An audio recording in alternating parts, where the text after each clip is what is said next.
Good morning all of you.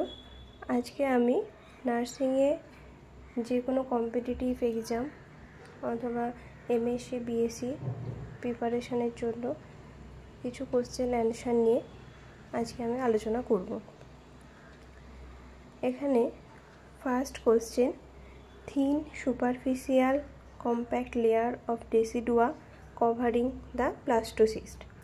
ব্লাস্টোসিস্টকে cover করে রয়েছে ডেসিডুয়ার যে থিন সুপারফিশিয়াল কম্প্যাক্ট লেয়ার তাকে কি বলে? এখানে অপশানে রয়েছে ডেসিডুয়া বেসালিস, ডেসিডুয়া ক্যাপসুলারিস, ডেসিডুয়া প্যারাইটালিস অ্যান্ড ডেসিডুয়া ভেরা। এই ছবিতে আমরা ডেসিডুয়া বেসালিস দেখতে পাচ্ছি, যেটা হচ্ছে ব্লাস্টোসিস্টের বেসের সঙ্গে কন্ট্যাক্টে রয়েছে যে লেয়ার তাকে ডেসিডুয়া বেসালিস। দেন ব্লাস্টোসিস্টকে কভার করে যে লেয়ারটা রয়েছে সেটা হলো ডেসিডুয়া ক্যাপসুলারিস অ্যান্ড ডেসিডুয়ার রেস্ট পোর্শন তাকে আমরা ডেসিডুয়া প্যারাইটালিস বলছি। অর্থাৎ এখানে আমরা কারেক্ট অ্যান্সার যেটা পেলাম সেটা হলো decidua capsularis. Next question, brownish black pigmented area in the midline of the abdomen of a pregnant woman extending from জিফিস sternum to symphysis pubis। বলছেন যে প্রেগনেন্ট ওম্যানের অ্যাবডোমেনে মিডলাইন বরাবর যে ব্রাউনিশ ব্ল্যাক পিগমেন্টেড এরিয়া থাকে, যেটা জিফিস sternum থেকে symphysis pubis পর্যন্ত extend করে, তাকে কি বলে? এখানে অপশান রয়েছে স্ট্রায়া গ্যাভিডেরাম, দেন রয়েছে কোলোসমা গ্যাভিডেরাম অ্যান্ড দেন রয়েছে লিনিয়া Alba and লিনিয়া Niagara.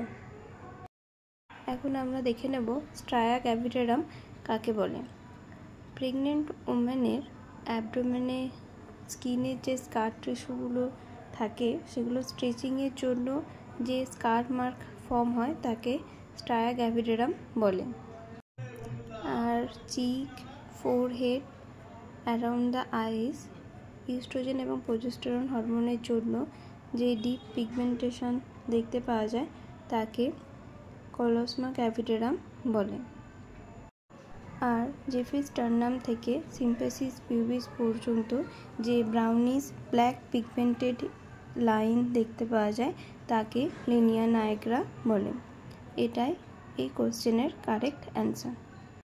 Next question, the term used to indicate irregular uterine bleeding between menstrual cycle। menstrual cycle যখন irregular uterine bleeding হয় তখন তাকে কি বলে? অপশন রয়েছে metrorrhagia, polymenorrhea, menorrhagia and menometrorrhagia. First, metrorrhagia কাকে বলছে না, যখন অ্যাবনর্মাল ব্লিডিং হচ্ছে রেগুলার মেনস্ট্রুয়াল সাইকেলে তখন মেট্রোরেজিয়া বলছে। আর যখন 21 ডেজের মধ্যেই মেনস্ট্রুয়েশন হচ্ছে তখন তাকে পলিমেনোরিয়া।